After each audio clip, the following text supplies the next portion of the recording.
حنفیہ یہ بھی کہتے ہیں کہ ابتداءً سورۃ فاتحہ پڑھوائی گئی ہے، کیونکہ وہ دور تھا عہد قرآن کا۔ اگر کسی کو سورت یاد ہوتی تو اس کا نکاح سورتوں پر کر دیا جاتا۔ وَزَوِّجُهَا مَعَكَ بِمَا مَعَكَ مِنَ الْقُرْآنِ، بخاری کتاب النکاح فضائل قرآن۔ ایک ایسے شخص کا نکاح کیا گیا جس کو چند سورتیں یاد تھی۔ نبی کریم صلی اللہ علیہ وسلم نے ارشاد فرمایا کہ بس یہ جو سورتیں آپ کو یاد ہے یہی اس خاتون کا مہر ہے۔ بعد میں مہر مقرر ہوا اور آپ نے ارشاد فرمایا کہ بغیر مہر کے جو نکاح ہوگا وہ زنا سمجھا جائے گا۔ تو سورتوں کا نکاح منسوخ ہو گیا۔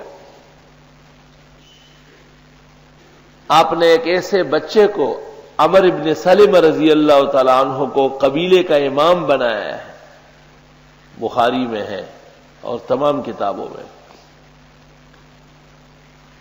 جس کی عمر 10 سال سے کم تھی، نابالغ۔ کیوں؟ ان کا گھر آباد تھا بممر الماء، ایسی جگہ جہاں پانی تھا۔ لوگ وہاں سے گزرتے تھے اور بتاتے تھے کہ مدعی نبوت نے یہ کہا، مکے میں شور ہے، نکالا گیا، مدینہ چلا گیا۔ جب مکہ مکرمہ فتح ہو گیا، وَرَأَيْتَ النَّاسَ يَدْخُلُونَ فِي دِينِ اللَّهِ أَفْوَاجًا، لوگ جوک در جوک آئے، ان کا پورا قبیلہ خدمت میں چلا گیا۔ جب لوگ مسلمان ہو گئے تو حضرت نے نماز ارشاد فرمائی اور فرمایا کہ جو تم میں قرآن شریف اچھا پڑھتا ہو وہ آگے ہو جائے۔ فَفَتَّشُوهُ فَلَمْ يَجِدُوا غَيْرِي، میرے علاوہ کوئی نہیں ملا جو اچھا قرآن پڑھتا۔ وہ بچہ کہہ رہا ہے عمر بن سلمہ۔ فَجَعَلُونِي اماما، مجھے امام بنایا۔ فَكُنْتُ إِذَا سَجَدْتُ، جب میں سجدے میں جاتا، تقلصت عنی ردائی، وہ چادر اوپر والی کسک جاتی۔ فقالت النساء الا تغطون عنا استقارئکم، عورتوں کی جو ایسی بھی عادت ہے باتیں جلدی کرتی، جب آدمی بہت زیادہ باتیں کرتے ویسے رکھا تو نے خبر ہی کہ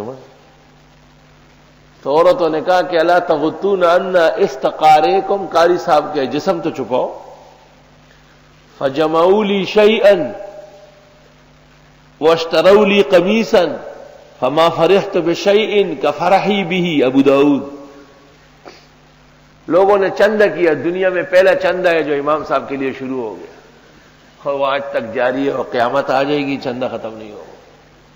ہاں، فجمعوا لي شيئا، لوگوں نے مل کے میرے لیے کچھ اکٹھے کیا، پھر جا کے ایک قمیص خریدی لمبی، ٹخنوں سے اوپر تک۔ پورے قبیلے کے پاس ایسا فرد نہیں تھا جو قرآن کریم کا حافظ ہو سوائے اس بچے کے، اور اتنا ذہین بچہ تھا۔ اس وقت تک نہ یہ نہ اس کے خاندان مسلمان تھے۔ کہتے جو صحابہ وہاں سے پانی بھرتے تھے اور آیتیں پڑھتے تھے میرے سینے میں وہ جمع ہو جاتی تھی۔ جب ہمارا قبیلہ مسلمان ہو گیا تو مجھے سارا قرآن جو اس وقت تک نازل تھا پورا یاد ہو چکا تھا۔ غضب کے حافظ تھے ناربو۔